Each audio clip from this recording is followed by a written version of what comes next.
This is like 7, 8 years old. You know what I mean? Wow. So this is way early, like waking up, falling asleep in the studio, waking up, they're still going. It's like 4 a.m. type stuff, you know? Yeah. Wow. This podcast is about you, your journey in music, and how you got to where you are now. Okay. Yeah. Sweet. That's dope. That should be easy. I saw Born and Raised in Louisiana. Yep. Born and raised there. Basically, was raised by a single parent. My mother raised me on her own. She was a singer. I always say was. And my mom asked me one time, she said she saw our interview and she said, you're telling people stuff like I died. I was like, I'm sorry. But she was a singer. Yeah, was, but she still is a singer. Yes, my mom is alive and well. But that's good. Good to hear. She was a really, really great woman. You know, growing up, she was a singer, wrote a lot of poetry, different things like that. And then she was a heavy influence on me. So, and I'm an only child. So it was literally just me and her every day, my whole childhood. Really cool. And she was sang professionally? Like, was she in a band or performed? Well, yeah, she sang a lot of background for a lot of Christian artists and things of that nature. Yeah, so she was doing a lot of that growing up. So I spent a lot of nights as the only kid in late studio sessions, late night rehearsals, stuff like that. And so I think that's kind of where the music side of me was born. Where I realized, like, I think I want to do that when I grow up. Like, I want to be a musician or an artist or something musically. I knew I was going to have music in my future from those days. Well, so very young age, you're already getting, like, you're absorbing what would become like studio time and practices. This is like 7, 8 years old. You know what I mean? Wow. So this is way early, like waking up, falling asleep in the studio, waking up, they're still going. It's like 4 a.m. type stuff, Wow. Yeah. And this is before iPad. You threw an iPad in a kid's hand and some headphones. Oh, that's my go-to move with my 5-year-old. Right. So all I was able to, and there wasn't tons of cell phones. Cell phones weren't as lit as they are now. So I was literally watching. I had nothing else to do but watch and listen to them create. And I think, like I said, I think that pretty much sparked what I do now.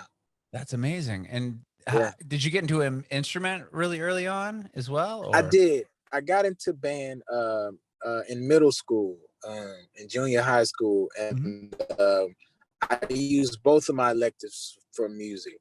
So I was in jazz band for one elective, and my second elective was a concert band.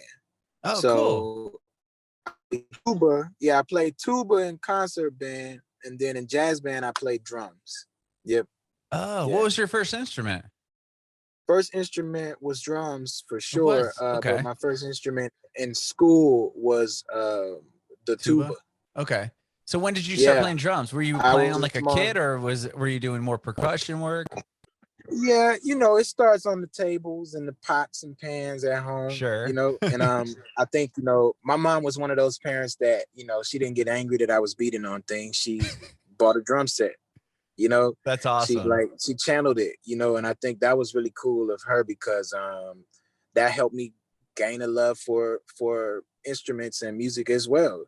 Like I think every time I was really into something, she really dove into pushing me towards that thing if I had the passion for it. And I plan on doing the same for my kids, but I'm so grateful she did that because I do music today and I absolutely love music. Because even back to my high school days, I had to make a decision if I was going to be in the band or play football. And I had one game that it's the first game of the season, and I was in the band, in a concert band, and my concert band had to play for halftime. So I had to run, change clothes to the band's clothes, and do halftime, and then go back to the locker room to gear back up for football. And my coach set me down. He set me down and he was like, man, you're going to have to make a decision. He was like, it's either us or the band. And I chose the band. I think he thought I was going to choose music. but I chose the band, man. I never looked back to That's sports. amazing. Yeah, he was probably like, you got to make a decision thinking like Yeah, he's going to choose football. And you're like, all right, peace exactly. out. Didn't happen. I was like, thank you. I don't have to sweat outside all day and practice after school. Right. I have And to wear all these pads. yeah, man. Folk hitting on me. It was Right, crazy. right. But I definitely did enjoy sports, but music, man, just took over my life at such an early age. Like, I couldn't deny it. I couldn't get away from music. It was everywhere for me. So did you play tuba in the band still I in high did. school? Yeah. Oh, And I was cool. the smallest. I was the smallest tuba player. We had the big tubas with the big Oh, horn on it uh-huh. over your body. It wraps around your body type thing, come around the top. And You got to march around with that thing on yeah. too. Oh And my I was gosh. I was killing it. I was the shortest dude out there playing the biggest instrument. That's And awesome. I enjoyed it, man. I loved it. Were you in the chorus at all or choir? Actually, no, I was not. It's kind of funny Really? because, yeah, That's crazy because yeah, you have such a yeah. great voice. Thank you, man. Thank you. Now, I think I was a little bit ashamed that I could actually sing. I think I was just kind of shy about it.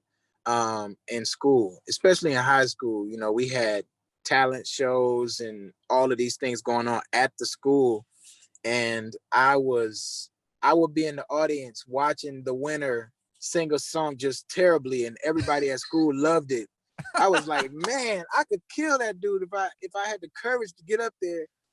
And I think the word kind of got out. I had to sing at my aunt's church. My auntie had a church that she was the pastor of, her and her husband.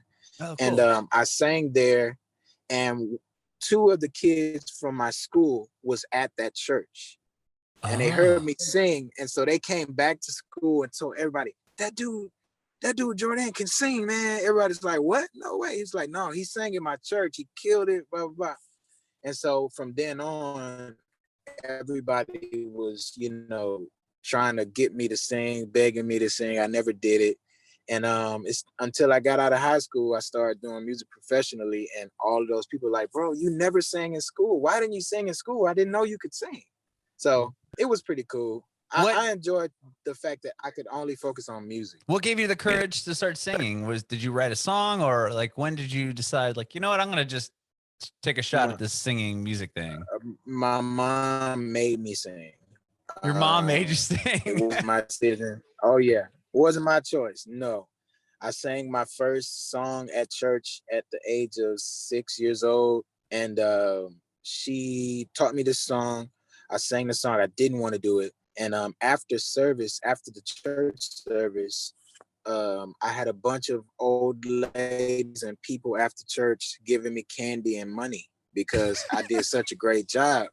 And I think, to be honest with you, it started off real bad because I was only singing to, get money and candy Of after church. So course. now I can wait to sing. Yeah. So, yeah, it started off a little shady, but now it's way more meaning to why I sing. But it started off for candy and money for sure. Okay. Well, then after high school, though, but like to have the courage to pursue it as a career, like Yeah. Yeah. when No, when did that start? I felt super confident then. I don't know why. I don't know what happened. I think it was the fact that I felt like it was time, and that was something that I knew I wanted to do as a career. When I was in high school, people were preparing to go to college and, go to college to start their careers later in life. And I think that was my moment where I was like, what am I going to do? And I was like, I want to sing. I want to be an artist. I want to produce. I want to write.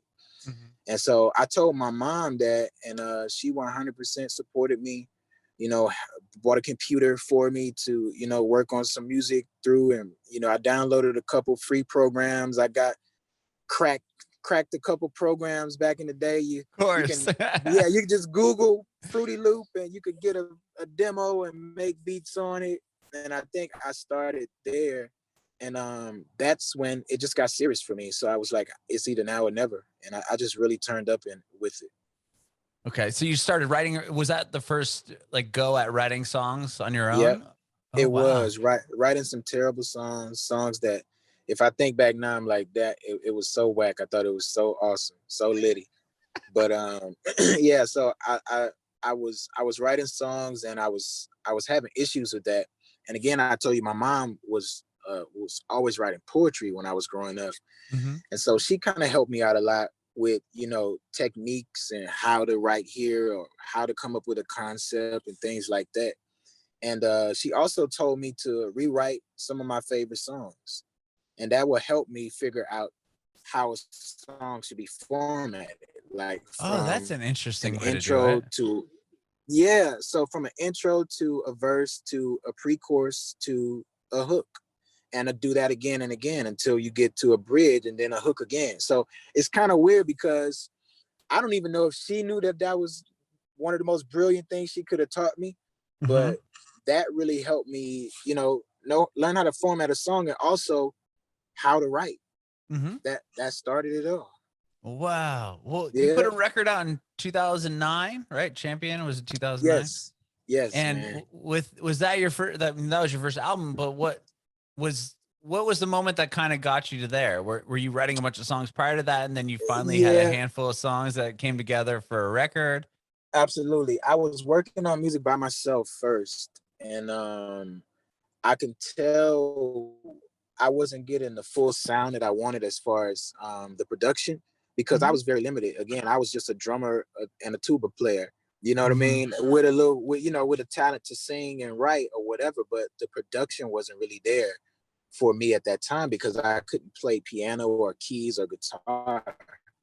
And a lot of times that's pretty much the meat of a record, of the Right. music side of it. And so, I met this guy. He came to my church, a guy named Teddy P.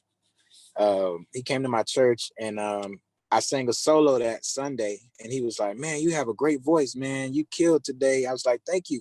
He was like, "I play piano. Maybe we can, what I mean, just be friends."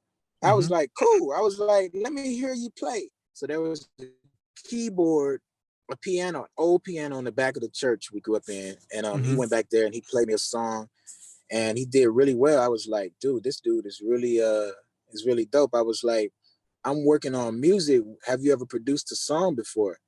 He was like, "No." I was like, "Well, come to my house. Let's try to work on some music." And immediately I was like, "This could be my guy that plays pianos and things that I need." And from then on, man, he came by the house. We did some music together, and from then on, we were pretty much doing every record together. Oh, From wow. then on, yeah. And so we basically learned a lot from one another because he was also a music major, vocal major in college. I learned a lot of things vocally from him. He learned a lot of things production wise from me. And I mean, we just kind of pretty much helped cultivated this sound that I do right now. Does he still work with you now?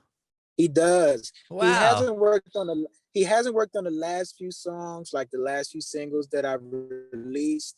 But he's definitely, like, from everything from then on till this last stuff, definitely he was there on every record.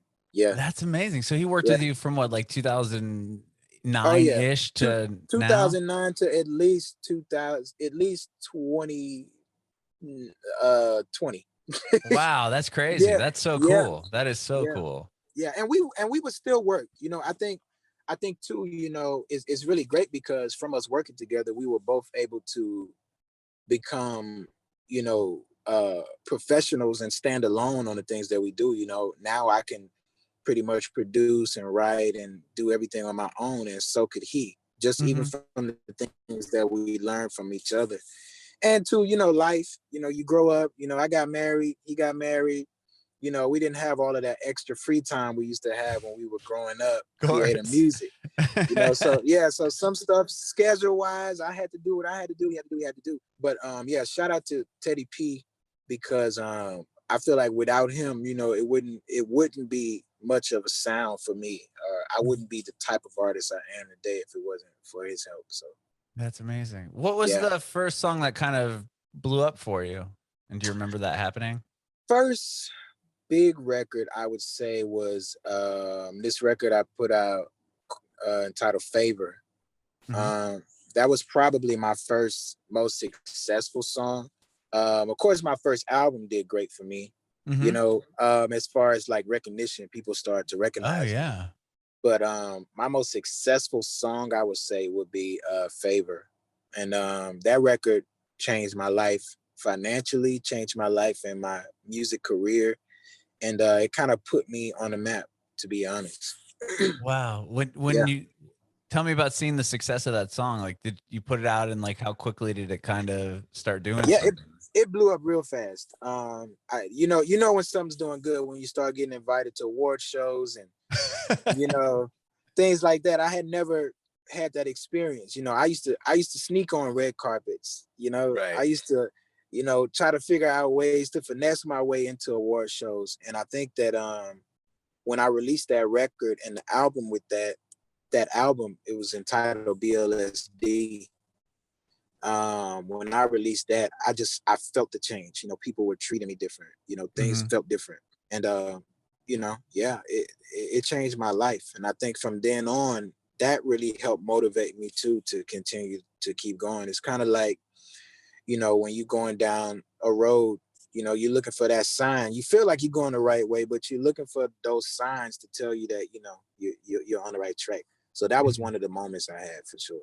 Like validated what you'd been Yeah. working for Yeah, all and these years, right? I don't do it all for awards, but it's good to get an award here there, It's nice to get some, Yeah, yeah, not only yeah, recognition, but like be that's able right. to like, feed the family and everything else on what you're doing. Absolutely, That's absolutely. amazing. That is amazing. Yeah, And so talking 2020 and COVID and everything, how did that affect you? I mean, obviously it affected you, but I mean, yeah. like, were you 20. on the road working on a record or what'd you have going Yeah, on?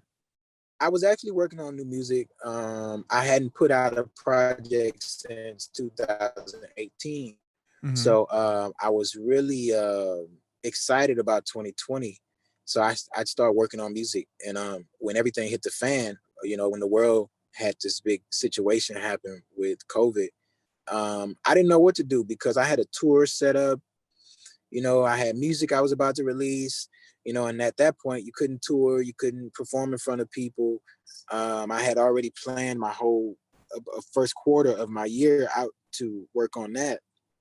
And so I was really tripping out because I didn't know what I was going to do financially either, because this is also my livelihood. Hmm. So I was like, man, what's going on? I was like, God, you got to make a move here. What is happening? And yeah, it's crazy. So what happened was he answered my prayer because everybody was at home listening to music more, and so my streaming went up really well. And I was like, man, this is actually cool, because now everybody was at home, stuck at home, playing my music over and over and over. And so that was really something that kept me afloat. And I also learned too in that process of just staying at home, is that consistency was key. I didn't have any music to release. Hmm. If I had music already backed up, I could have dropped music during 2020.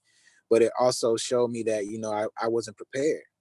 And so I learned that lesson, to always have music available, even if you're not putting it out. Have something that if you just want to drop today, release it today.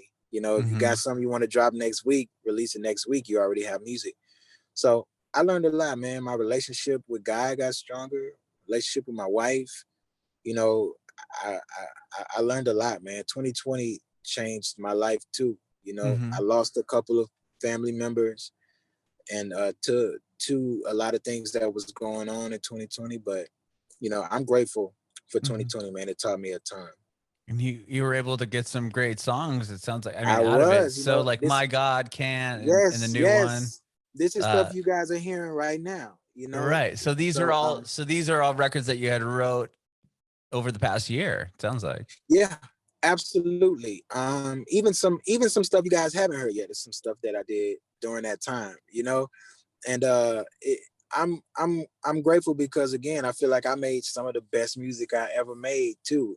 We went down to Louisiana to spend time with family during the pandemic, Hmm. and I was locked up in a little room. They had an extra room in my mother-in-law's house. This room is like, it's got like pink walls. It's got carpet. She had an old table that she let me use to set up my speakers on and my computer. And I was like, man, it felt like I was back at home. as a kid making music. And Wow. Like a it full felt, circle kind of moment. man, it felt so good. And I was making some of the best tracks and coming up with some of the best ideas in that room. And I was like, man, this is so dope. So again, like I said, I can't be thankful for 2020 enough, because I was put in that situation, but I made some of the best music I feel like I ever made. Mm-hmm. So the most recent one you put out is called "Let Him Use Ya," or Yeah, LHUA or yeah, LHUY. yeah. Was that a song that you wrote in the pink room? That was not. That was a Okay. song I did recently. Yeah. That song is kind of crazy how it came about, because I was talking to my manager. I usually talk to him or call him whenever I'm kind of in a I guess what you call a writer's block or whatever, where you kind of just don't know what to talk about or what's Mm-hmm. next. And he kind of gave me this idea on the old church, like back in the day when I was a kid.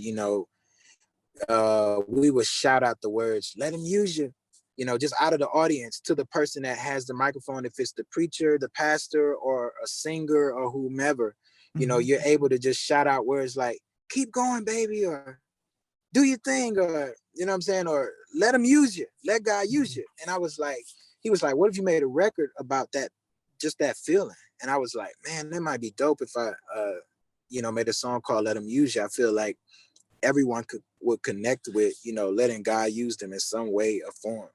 Mm-hmm. And so I came up with the track, I produced the track, and all I had was that "Let Him Use You" in my head over and over. I just didn't know how to sing it. And the melodies came, and then next thing you know, the verses came, and then next thing you know, we got a song. And Wow. so it just felt really good producing that, because I could literally see myself singing back when I was a kid, like I told you, and Mm-hmm. everyone's shouting out these things to motivate me to, basically sing the song well. And it brought me back to that. And so every time I hear that record, I actually think about that. That's cool. It's such a Yeah. positive message in a song. It's really Yeah. cool. Thank you, man. Thank you. Yeah. So you have other stuff in the. You talked about having other songs that people haven't heard Yeah. yet. Yeah. Yeah. So.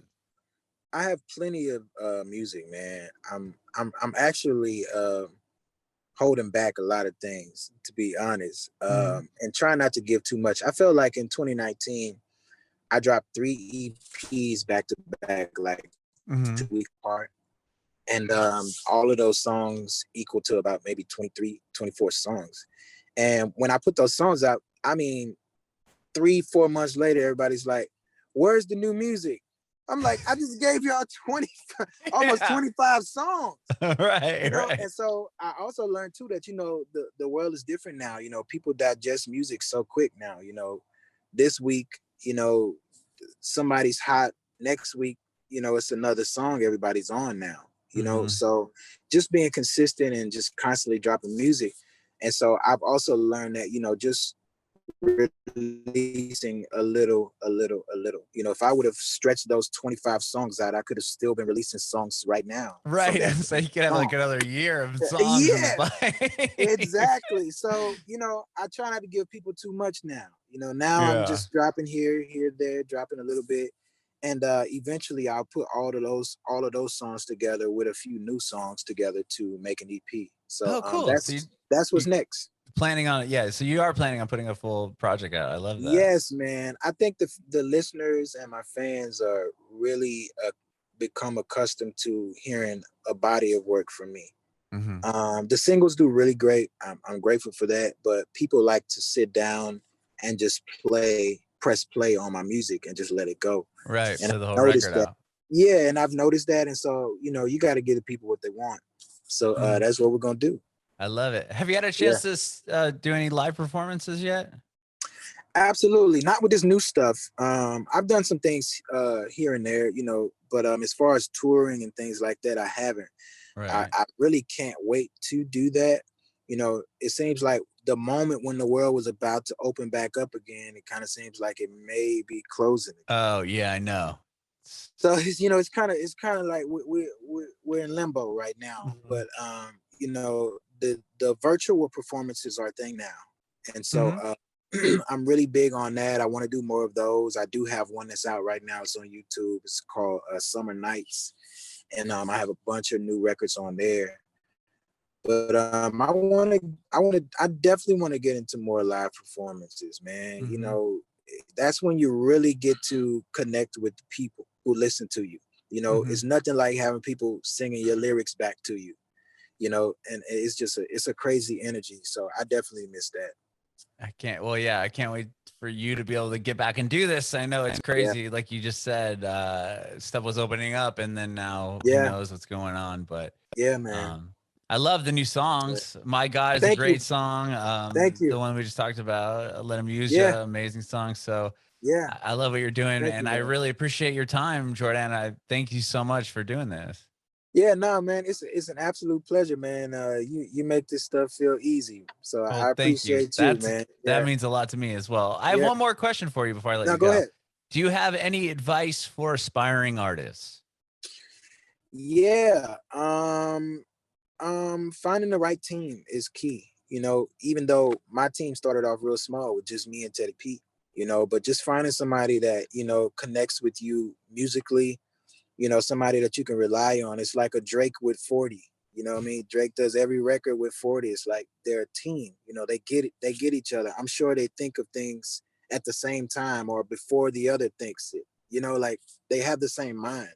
And so I think that's what, really helped me when I was working and starting off in doing music is when I had that with Teddy P, because I would be like, man, I'm thinking about saying this. And then he says it right before I say it. I'm like, yes, you're just finding that person, or finding that team too, that everybody, believes in you. Everybody feels like you can do this. So that's the key for me, having the right people around you, like-minded people around you, people that are going to motivate you, and sometimes having people that believe in you more than you believe in yourself, is what got me here. So that's my advice to all the everybody that wants to be an artist or be in the industry. Bringing it backward.